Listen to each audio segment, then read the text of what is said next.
indeed a great pleasure again to come your way with the midweek edition of Business Live.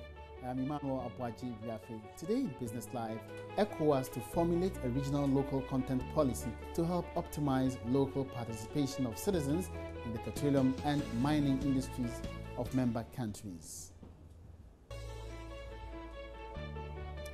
About 1.8 million Ghana cedis of the Tourism Development Fund earmarked for private tourism projects in the country.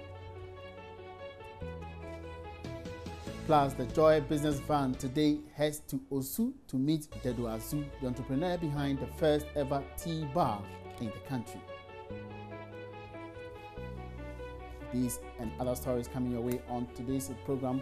Business Live is it, and please stay with us, be interactive with us by tweeting at Joy Business. GH is the handle, and of course on Facebook we are Joy Business. And for more business news, don't hesitate to log on to myjoyonline.com/business. We're taking a quick break. The details come up shortly.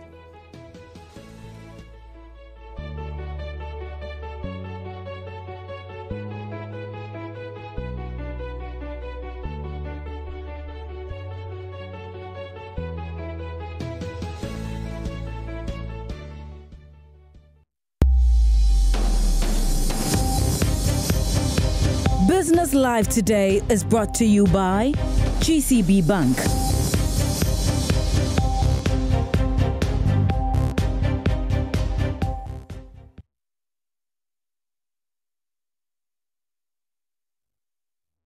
You're welcome back. Now, an ECOWAS local content policy will soon be formulated to provide the regional bloc with a document that will optimize local participation in the petroleum and mining industries of member countries. This, according to the president of the association, James Asareje, who broadened the scope of the industries in the sub-region. Oil and mineral producing West African economies have not seen much contribution from the sectors over the years. The AGI president made the revelations at this year's Local Content and Investment Summit organized by the association in Accra. The 5th edition of the AGI Local Content and Investment Summit is under the theme Local Content Development in Ghana, the Journey So Far. This year's edition is an extended version of the previous conferences organized by the AGI due to the important nature of the sectors being considered. Various countries in the West African sub-region have different local content regulations binding their oil and gas sector. These statutes have, however, not yielded much results when it comes to indigenous participation. According to the Association of Ghana Industries, investment into the region must be interlinked, therefore necessitating the formulation of a strong document for ECOWAS to enhance local participation in the West African sub-region. Chief Executive Officer of the AGI, Seth Chum Akwabwa, explains to Joy Business the need for such a policy. Last year or so, we're planning something like that, and as he mentioned, in subsequent programs, we are going to look at how do we develop local content for the entire West African sub-region. You know, the international companies that come here, when they enter the country, they want to be able to have access to the larger market. And you notice that within the West Africa sub-region, apart from Ghana that is discovered oil, of course, Nigeria has always been there, so they are the big brothers. They are already producing oil for years now. But the other countries are also discovering oil. Cote d'Ivoire has discovered oil, Togo has discovered oil, and several other countries are coming on board, Liberia also. So we think that at some point, when these international companies come here, for them to do big business and also bring our members on board, they need to look at local content in ECOWAS region as a whole. Because if Ghana has its own local content policies and laws, and a company enters here, going to another country becomes a challenge. Meanwhile, you need big investors in some of these sectors. In the oil and gas industry, it's a highly capital-intensive business. Same in the mining sector. So if they enter into the country or to any of the ECOWAS countries, and they can conveniently do business in other countries, then the big capital will flow in. On his part, a member of the Public Interest Accountability Committee, Kwame Jantwa, thinks a regional local content policy will be well implemented with the collaboration of all private sector players. He urged Ghanaian entrepreneurs to take advantage of the opportunities available. Since oil and gas is a finite product, is it too early to plan for opportunities to survive beyond resource depletion so as to either build capacity in Ghanaian companies or strengthen existing companies to be able to take advantage of those opportunities that will arise from decommissioning in the next 25 to 30 years? Or leave it till then, and if we do, what are the implications? My brothers and sisters, we have done it before. It's not as if Ghana hasn't done local content before. By 1964-65, we were producing our own radio sets. We were producing our own fridges. We were producing our own matches. We were producing our own tiles. We were producing our own aluminium pots and pans. We were producing our own roofing sheets. We've done it before. The two-day conference will also help to improve the performance of chief executives of the mining, oil and gas sectors in maximizing their gains. Now, with new applications, devices and systems emerging by the day, technology startups are becoming the new frontiers of innovation and development. Speaking to Joy Business at the AfriLabs annual gathering, Board Chair of AfriLabs, Michael Oluwagbemi, called on government to invest heavily in technological development in the country. The African population is young and rapidly growing. According to the United Nations experts, by 2060, Africa will be home to an estimated 2.8 billion people. Currently, 60% of the African population is under the age of 25. This means a rising generation of entrepreneurs will have to position Africa as a hotbed for innovation and a source of world-changing solutions. Many startups and technology-oriented entrepreneurs are now utilizing tech hubs and workspaces as a cost-effective way of building their businesses. However, the ecosystem of the average startup seems to be crumbling under the pressure of failing economies. Speaking to Joy Business at the AfriLabs annual gathering, Board Chair of AfriLabs, Michael Oluwagbemi, insisted the need for government to collaborate with the private sector to build a stronger technological infrastructural base. Government must invest in technology by one, encouraging the establishment of these open spaces. And typically governments are not very good at these things. So what you need to do is to collaborate with the private sector. So support those who are already doing it. That is one way to do it. But again, you can also have policies in place that will encourage the establishment of these open spaces. You can give tax incentives to corporates. You can give tax incentives to angel investors, that when they invest, they will be able to get tax abatement as a result of their investment in startups. You can create profit guarantee schemes, basically that guarantees 90% of losses that you incur if you invest in a startup. Many of these type of structures have been created in other climes like Costa Rica, like Colombia, like Mexico, and it has worked tremendously. South Korea have this similar model, and it is time for us to look at those policies that work over there and bring them in. Referring to technology as the new infrastructure, Global Initiative Making All Voices Count, Innovation Engagement Officer Melissa Mbugwa emphasized the importance of training young women in technology. Certainly, because of just cultural structure, women are far behind in taking part in tech, and that's a global phenomenon. But in Africa, of course, we have unique reasons why for why this is the case. My take, being a woman in technology myself, is that we do need to actively encourage women to be in technology and address those issues that prevent them from taking part when they're very, very young. Because research shows that women drop out of tech in primary school because of attitudes like, oh, math and engineering and science, those are men's things. Oh, math is hard. So addressing it at the university stage is a bit too late. It's very late, actually. We need to have programs that are actively encouraging girls to be in technology from primary school.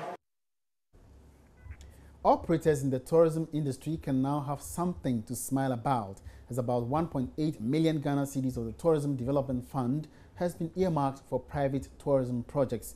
The Tourism Development Fund was established with the 1% levy on the industry services exactly 4 years ago. It is expected to have generated almost 20 million Ghana cedis so far, if not more. The Tourism, Culture and Creative Arts Minister Elizabeth Ufuswe-Jare says operators in the sector can now access about 1.8 million Ghana cedis for various private development projects. She spoke to Joy Business at the tourism industry stakeholder engagement on the policy framework for the application of the development fund. As at now, the only source to the fund is the 1% levy that we collect from patrons of tourism facilities. And so, as we speak right now, that is how we get money into the fund.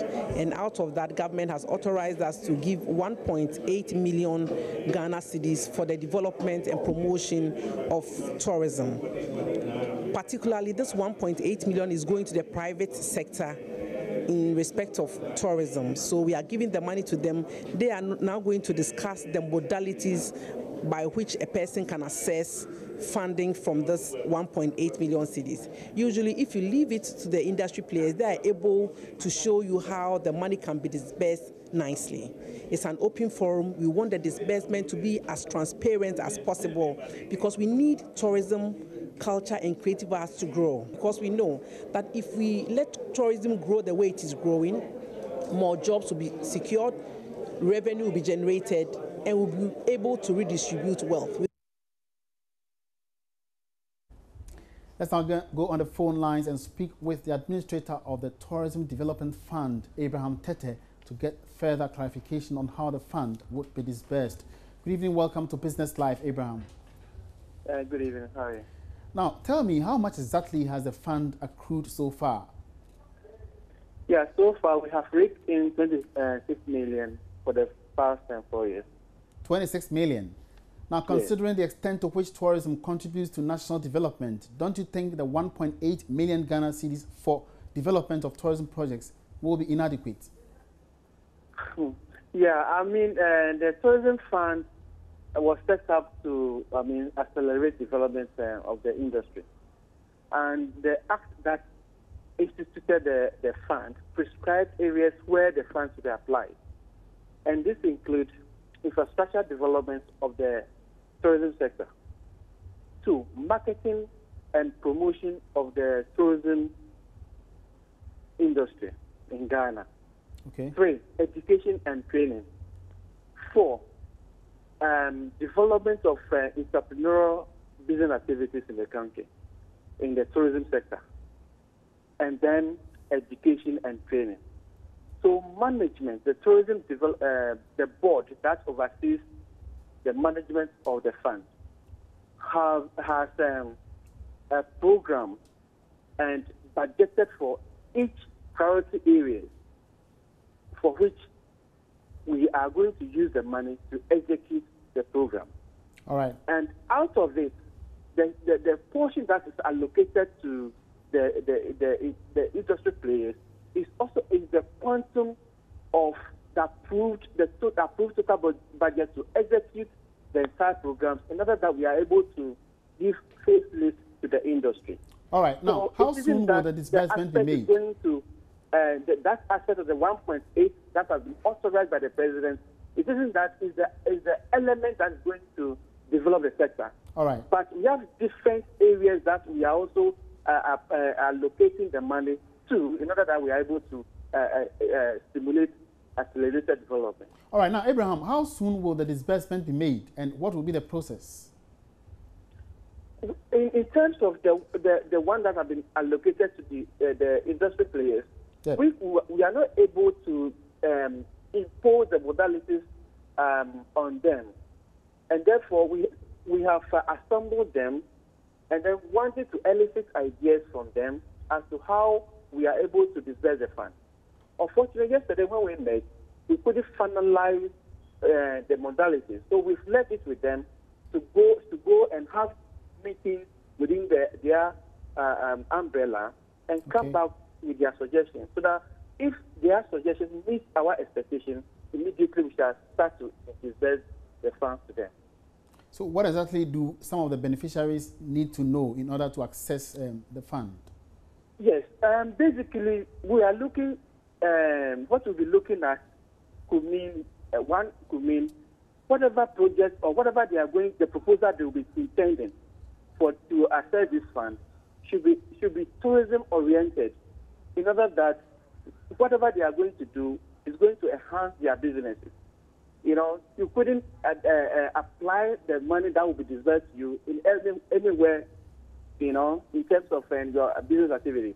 So we expect that whatever project they are, or the proposal they are going to bring to access the fund should be something that is relating to the business, the tourism industry, or the tourism activities that is eventually will have positive impact in the industry and also enhance their businesses. So it is something that will rather take money out of the industry rather than things that are going to stimulate development of the industry. All right, thank you very much, Abraham Tete, for your time. Abraham Tete is the administrator of the Tourism Development Fund, which is earmarking 1.8 million Ghana cedis to various stakeholders in the tourism industry to develop some projects in the sector. You're still on Business Live, and Ghana has made some marginal progress in improving the environment for doing business. That's according to the latest World Bank Ease of Doing Business rankings. The report shows that the country was up by 3 places to 108 out of 190 countries ranked. George Rafi has more. The report ranked 190 countries on the ease of doing business from June last year to June 2016. It tracked how the regulatory environment has been improved for businesses on 11 basic indicators. That is, starting a business, getting credit, registering property, getting electricity, paying taxes, protecting minority investors, trading across borders, enforcing contracts, and resolving insolvency.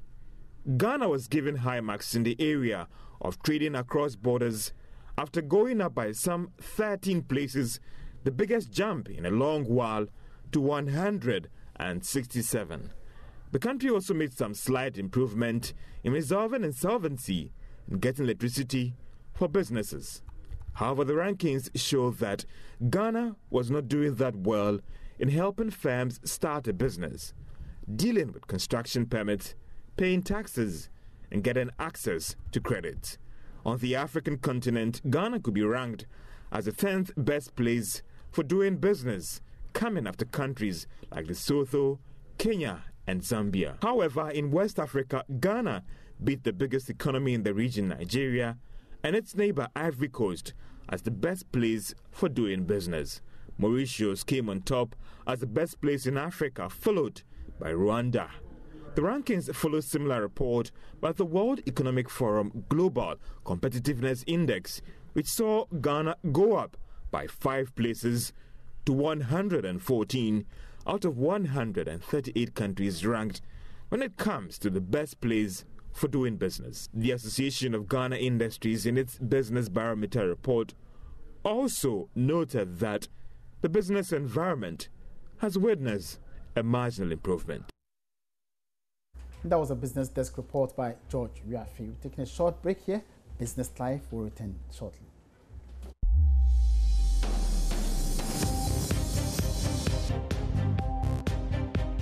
The Joy Business Van is brought to you by Busy, making good things happen. Sound quite weird hearing it for the first time. Who would leave their homes in this part of our world just to go take tea outside? Believe it or not, the tea bar is becoming popular, and it is Ghana's first. On today, on the Joy Business Van, your driver Daryl Kwao heads to Osu to meet Dedo Azu, the entrepreneur behind the bar.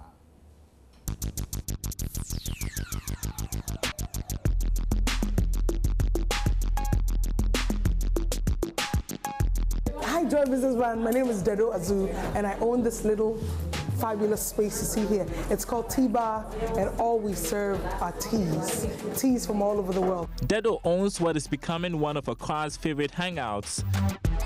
Hey. Hi. See you. That's nice. Nice to see you. See you. Welcome to Tea Bar again. You're welcome. Dedo thinks of herself as a creative person and very entrepreneurial. She knew she'd own a restaurant or something like that, but the tea bar, that was an accident. I really love tea and I really love people, but there was a festival that I was supposed to send sunglasses to, because that's what I do originally. I designed sunglasses. So I said to myself, you know what? At a festival, people don't really spend too much money on glasses and all that, but they want something to drink and they want something to eat. So I decided decided that I would make tea because I had a cup of tea in my hand. So we went to the festival and it was a big hit. I was so surprised. It was a big hit indeed. So I said, oh, people like it. So I kept doing festivals for about 3 years.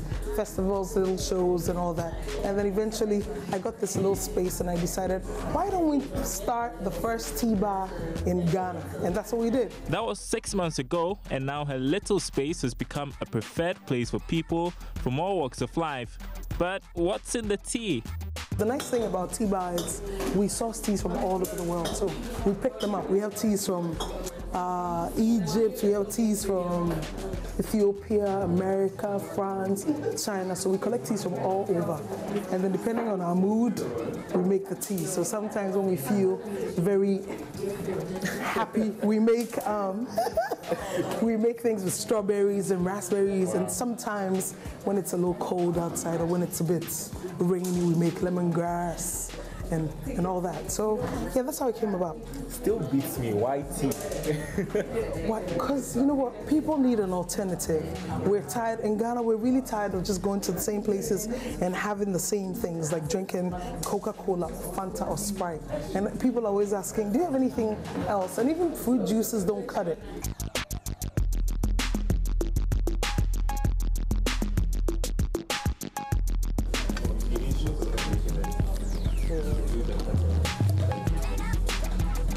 So this is nicely brewed.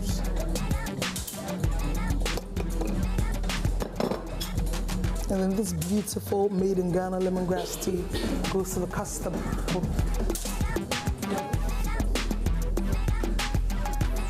Hi, Jasmine. Hi. How's everything? How are you doing? Good. Yeah. Okay. I am very well. I'm very well. Yeah? Okay. Well, enjoy your tea. I know this is one of your favorite teas, and I made it with a lot of love, so it's all yours. You're welcome. And well, maybe it's true. People are looking for other alternatives, and for Dedo, it's really working for her. To be honest, it's been a big success. I love how it's turned out, and now people are going to all these different restaurants and asking for iced tea, but nobody makes it as good as we do here at Tea Bar. All right, time to chill out, time to have some fun. Thanks for joining us on this edition of the Joy Business Van. It's brought to you by Busy, making good things happen, as well as EcoBank, the Pan-African Bank. Join us next week.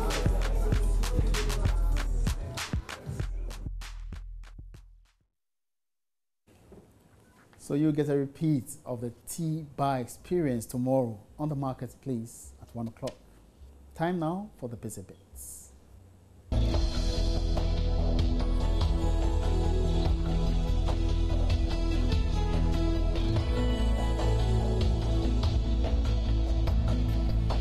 If you're concerned about the safety of web pages you or others are visiting on your computer, consider installing the free browser add-on WOT Web of Trust. When installed, this free add-on displays a large warning across the window of any web page that is unsafe.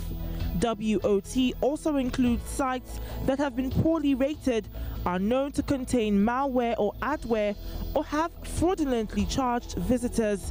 This add-on can be downloaded from their webpage.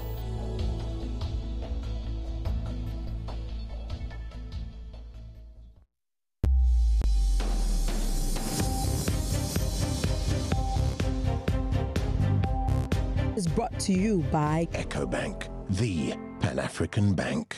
The Commission started discussion with the industry partners, the IOCs and the service providers, as to how can we bridge the experience gap to facilitate entry of Ghanaian graduates to the industry. And we came up with this program, the GASIP, Ghana Upstream Industry Internship Program. And the purpose of this program is to afford young Ghanaian graduates the requisite experience and training that will equip them with the skills to enter into the oil and gas industry. When is this program earmarked to start, to begin? The program is far advanced. The people have we started in the middle of this year, whereby we held various examinations in 4 centers.